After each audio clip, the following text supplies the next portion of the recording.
Right. There's even more now because of the new team. Go Bustos! We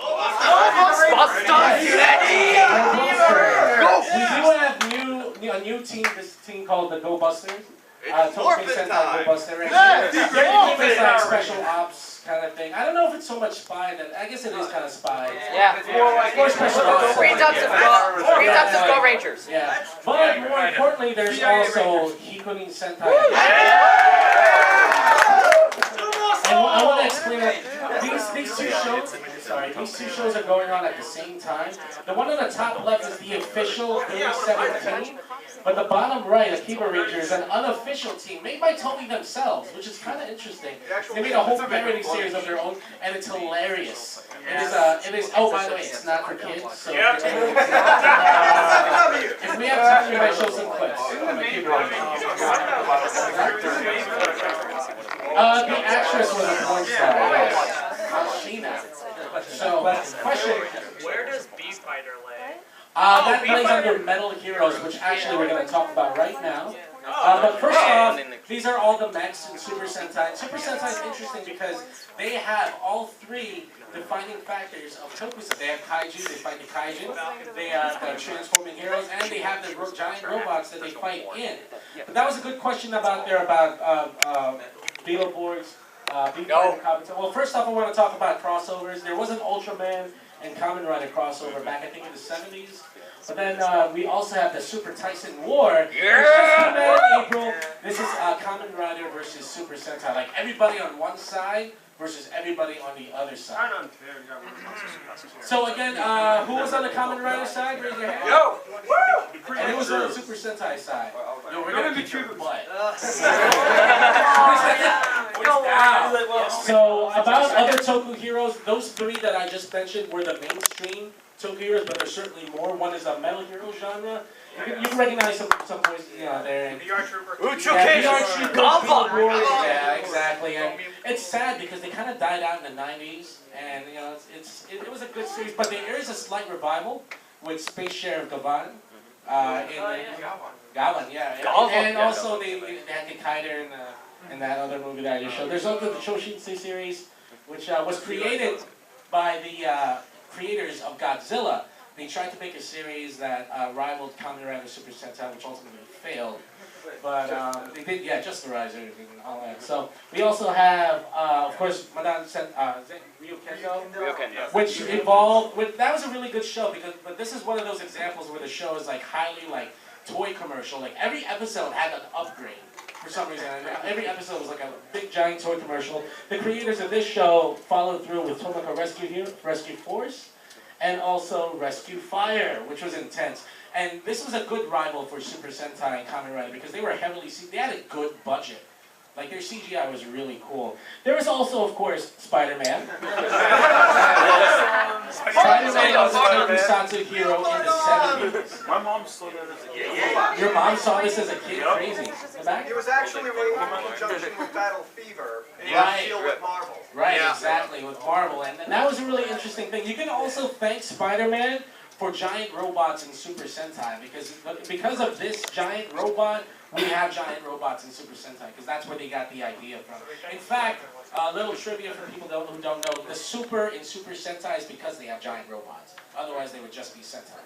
So I think we want to show a presentation from John. I'm going to put up his thing about the toys. Lots of toys. Toys over there. Toys over here. Toys here! Let me look for the folder and also play a song. Toku. No.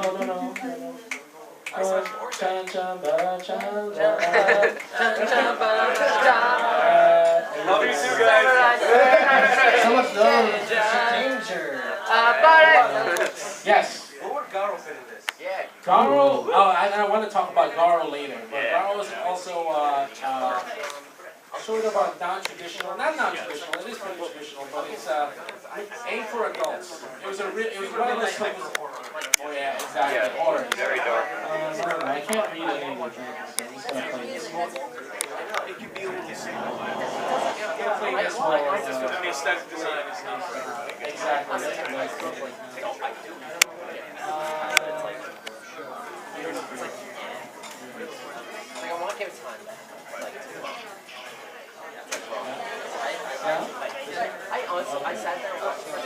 Spoilers! Alright guys, this is Toku Toys. Let me get the big microphone here. Shuffle, shuffle, shuffle. No, they were actually playing. Someone found out. See here.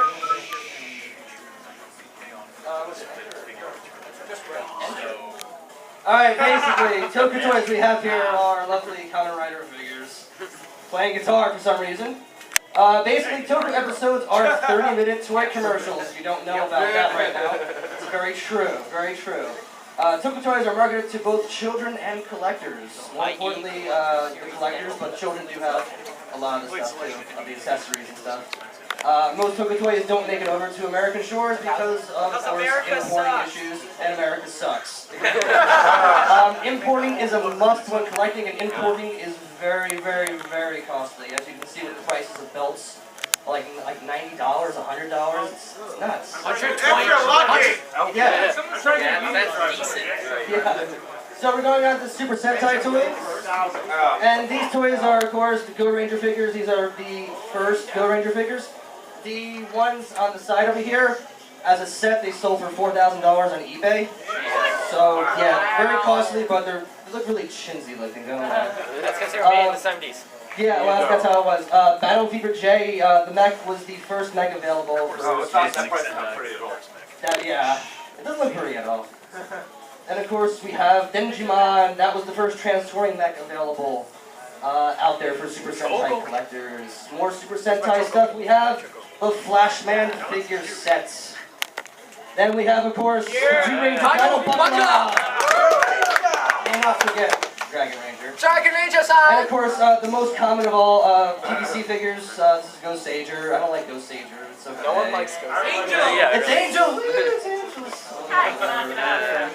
No, it's not going to happen in the US. So, but basically, if you are collecting, these are pretty cheap. So if you are starting to be a collector of Toku, which I'm sure none of you are, so PVC figures are pretty cheap, so yeah. Next, we have more Super Sentai toys. Of course, we have Ranger keys from Gokaiger. Thank you, Marvelous. Thank you, Marvelous. I'm thinking that these are going to be the next biggest thing to hit America once it hits, you know, American. Unless they screw it up. Unless they screw it up, which they probably will. Yes, question. What do you mean, like a ranger key? Like, Basically, they have morphers that where you put the key inside of it, and it turns the key, and it transforms it into that. oh, okay. Marvelous how I don't know. Yeah, but there's also custom ranger keys. This one is of Bosco. Oh, we have the Mobiris? Yeah. Do you want to show the Mobiris? Yeah. This is Oh my god. I've never actually handled a Ranger team. Bunch of pals. Well. Yeah, Yeah, we'll do it in a second. you can't actually flip it up, right? No. You have to, like, No, you have to manually do it. flip it up like this. Here's the little morpher thing. Turn it on. Turn it on. Kai change! Marvelous, marvelous. Marvelous, why don't you do it? Yeah. Dude, Oh, let the rookie do it. He's like, go guys. Sounds like it. You're so fucking Nice. I know, I'm ready. I've broken this out too, so this is a really cool toy. Like a boss. Like a mouse. And Dragon Ranger, that's Drag move. Gokai Silver Gold Mode. So next we have the SH Figure Arts Gokaiger figures. Those are always really cool how they have them down with the original right now. Okay. And of course we have the new Go Busters Ichigan Buster. That's transformed into a photo camera thing and then a gun.